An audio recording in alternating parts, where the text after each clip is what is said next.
Recently, the latest LEGO minifigure series, the D&D minifigures, came out, consisting of 12 great minifigures about the board game Dungeons & Dragons. I picked up a few of my favourites from the shop and modified them. Let's see what I've got. First up, we've got this Dragon Knight. I got 3 of them. The printing looks great, especially the legs and armour.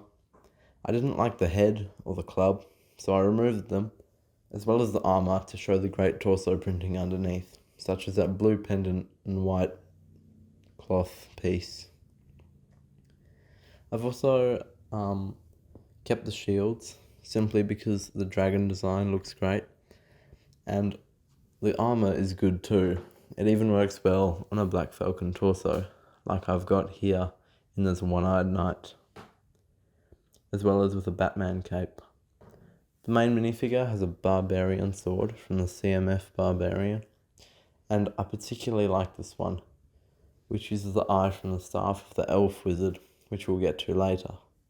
However, now I have 3 dragon heads, and it's a great problem to have, because I'll probably end up using it to make either a 3-headed dragon or some decorations for the castle.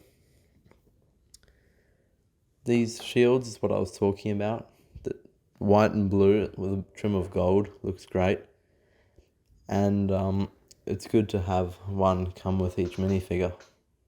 Next up, we have the Lady of Pain, as she's called in the Dungeons and Dragons universe, with the sand green headpiece and orange robes. It looks great, especially with that cape.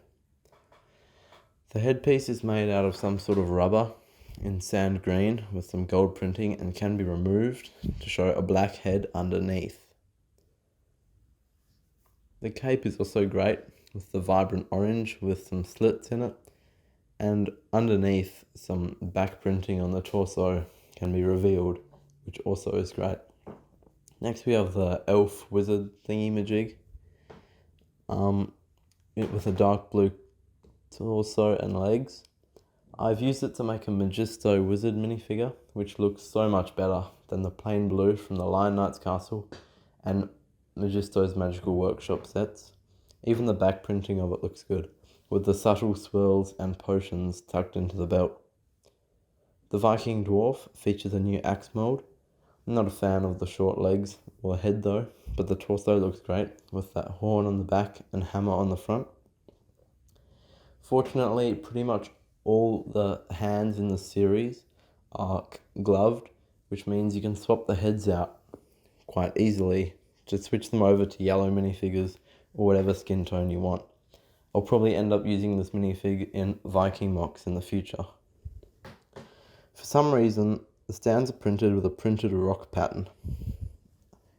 I'm not sure why, and I'm not sure if I like it either, but it's certainly interesting.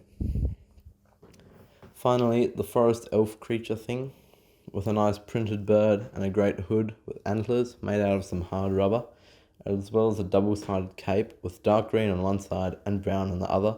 This is reversible, so you can essentially choose what colour cape you want. This figure I've used in a mock, which I'll reveal more about next week in next week's episode, which it's featured in. As you can see, the antler hood looks great on all sorts of minifigures, as well as the printed bird. Subscribe to stay tuned, and I'll be featuring this mock in next week's video.